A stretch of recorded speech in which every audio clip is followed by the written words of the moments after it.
시청자 여러분 안녕하십니까? 한국경제TV 산업부 배창학 기자입니다. 오늘 인터뷰 플러스는 에드가르스 링케비치 라트비아 대통령님 모셨습니다. 이제 첫 번째 질문을 드릴 텐데요. 이번 방안의 목적이 또 무엇이고 이 남은 방안 일정들이 어떻게 되는지 설명해 주시면 감사하겠습니다. Well, thank you very much. It's great to be back to the Republic of Korea. This is my second visit, and the focus of this visit is primarily economic ties between our two countries, to foster trade relations, to foster cooperation in such fields as biomedicine, as information technologies. Also, we have already well-established trade relation when it comes to timber industry. There are many examples of Latvian timber being used here in South Korea. And of course, since I also met President Yoon, then we discussed not only political and economic bilateral issues, but also regional and global security. So this is two-purpose visit. First of all, business, but also to strengthen political and cultural ties between our two countries. 네, 이어서는 방안 성과가 궁금한데요. 어제 윤 대통령님도 만났고 오늘 라트비아 한 비즈니스 포럼도 참석을 하셨는데 이번 방안 성과에 대해서 어떻게 평가를 하고 계신지요? Well, I think that I hope there are already some tangible results. Yesterday, I witnessed the signing of the Memorandum of Understanding on the cooperation in biomedicine between two very well-respected entities here in the Republic of Korea and also in Latvia. And second, just today, I see that there is an interest in the business forum from both sides, from Korean business people and also Latvian business people, and also the signing of the Memorandum of Understanding on the cooperation in the field of green methanol shows that there is a growing interest to expand cooperation when it comes to science and technology. And I would say that if we see that those two memoranda do work as intended, then I would also be happy to say that this visit has been rather successful. Apart from that, indeed, we try to tell the story of Latvia here to the Korean public, about our history, about our economic development, about our advantages to the business community and also to the wider Korean society. 네, 라트비아 같은 경우에는 수소 항공기 그리고 또 ICT라는 정보통신 개발이 굉장히 유명한 국가 중에 하나인데 국내 기업 중에 이제 현대차와 두산, KT 등의 관련 산업을 하고 있습니다. 우리 국내 기업에 대해서 어떻게 평가를 하시고 관련해서 같이 협력을 하실 의향이 있으신지요? Well, I think that as we see, there are so many opportunities that we discussed during this interview, and we want to broaden our cooperation. I think that there are already very good examples of Korean investment in Latvia. We have Samsung company already that has invested. But as you rightly said, the new technologies, green technologies, development of technologies that would help also to fight the climate change, that would help to get more efficient use of energy. That is the primary focus that we have. So from that point of view, our business community, and yes, I also have a representative of the company that works on hydrogen issues, hydrogen-powered planes. I think that such kind of cooperation is where Latvian business community is interested. We are interested to develop ties with well-respected, highly developed Korean counterparts, to invite more investment, but also to offer the cooperation when it comes to the exchange of knowledge, when it comes to mutually enriched experience. And I do see that there is also growing interest on the part of the Korean business community, especially those companies that you have just mentioned. 라트비아는 특히 제약과 바이오 분야가 이 월등하게 또 발전해 있는 국가 주력 산업으로 삼고 있는 나라로 알고 있습니다.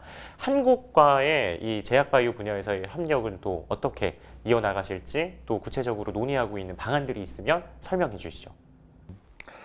Well, indeed, Latvia is the member of the European Union, and our universities, our companies are the integral part of the overall European approach. We use both national funding and also the European funding to develop research, and I think that our universities are rather successful. I've already mentioned this interest and the memorandum of understanding when it comes to cooperation in the field of biomedicine. There is a very high interest in Latvia, especially in one of our leading hospitals, to develop cooperation also in this field. Then let's not forget that also Latvia is among the greenest countries. We have a lot of forests, and also the management of forests, use of all kinds of technologies to manage forests and also to address some of the issues that I've already mentioned are the ones that we would be rather interested in also developing in the cooperation with the Korean counterparts. Development of university to university scientific cooperation is another area. Yesterday with the President of the Republic of Korea, we also discussed not only political issues, but also we were touching upon cooperation in fields that I just mentioned, and also, as you know, one of the top subjects that everyone discusses and that covers almost each and every aspect of scientific cooperation, economic cooperation, is the artificial intelligence, use of artificial intelligence in all aspects. And also Latvia is currently developing the National Artificial Intelligence Center, where we want to concentrate all our research and development capabilities. We also view this as the great tool for both academic and economic development, but also the great tool how to foster the security. And also we are actually interested in covering those fields very substantially with countries in this region and most importantly with Korea. 그래서 말씀 주신 것처럼 이제 교육력이 또 이 인적 인프라들이 상당히 높은 것으로 알고 있습니다. 라트비아가. 그래서 라트비아에서 생각하는 이 경제적 또 산업적인 관점에서의 인재상이 어떻게 되고 이 기술력을 유지하고 새롭게 확보하는 데 있어서 어떻게 국가 차원에서 교육을 이어나가실지도 궁금합니다. I think that we are living in a very fast changing world. And what we need to do is to have our education system that is able to respond to the very quickly changing environment, changing requirements from different companies. And we are currently undergoing quite a substantial educational reform where we are trying to introduce the program that is more integrated already at the high school level, and then of course at the either university level training or vocational training. But historically, yes, the Latvian people, employees have been highly skilled, have been well educated, especially we excel in the field of engineering, IT specialists. If you look at the number of students in our universities, then those are more and more popular programs that students take. Another thing that we always welcome also students from abroad, and we also just amended respective legislation allowing much broader participation of professors, teaching and academic staff from abroad, so that we get more kind of exchange of ideas and also contribution to the higher education. But I think that one of those challenges that we all understand and we try to address, and of course we are not only ready to show our experience, but also to learn from other experiences, is that we need to have much more agile educational system than it used to be. Because a couple of years ago, nobody was actually talking about artificial intelligence. Now I think in some 5 or 6 years, the world is going to change completely, and we will have to again readapt. And I do believe that this kind of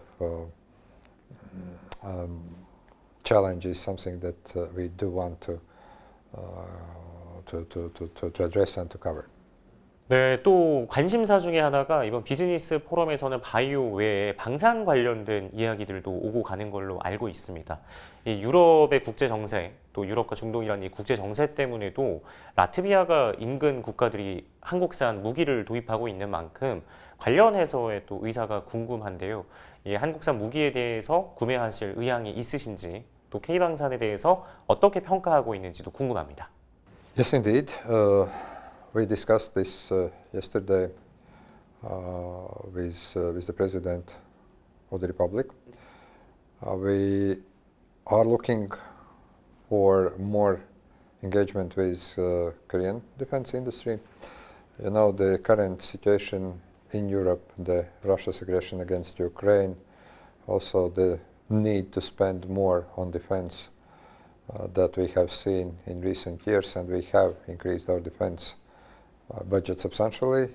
Currently, Latvia spends 3.4% of GDP for defense. And yes, we have identified, of course, priorities, learning from what is happening in Ukraine, also learning from your experience with rather dangerous neighbor very close, is that we need to strengthen air defense systems. We all see how quickly drone industry is developing. We do have now a substantial drone industry in Latvia. We very much assist also Ukraine in this regard, and yes, we are interested in also cooperation in this field. But as one can imagine, when Defense Ministry makes a decision, Defense Ministry looks at various aspects of that or another, either armament or weapon system or any kind of equipment that is needed. And we are very much inviting, and we are very much open to Korean companies to participate. I know there are already some cases where there has been some interest. I do hope that this continues. So far as I know, there are no contracts signed, but I can't exclude that in the future. So from that point of view, I would say that defense industrial cooperation is very important.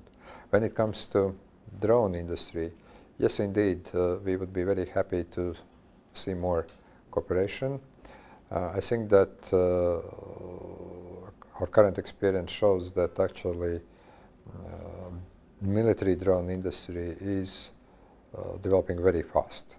What was something that we could say is a very modern drone system even a year ago is already obsolete, because the Russian aggression against Ukraine, also what Ukrainians are working on, shows that this is currently one of the fastest developing parts of military industry, and we would be very much interested in also expanding that cooperation with the Republic of Korea. We see that there is also some interest on the part of Korean defense industry, but as I said, at this point there has been a kind of political agreement with the leadership of Korea to expand in this field, but we also need then to get into more detailed understanding where and how we can cooperate. 네, 대통령님 오늘 말씀 감사합니다. 지금까지 인터뷰 플러스 에드가르스 링케비치 라트비아 대통령님과 함께했습니다.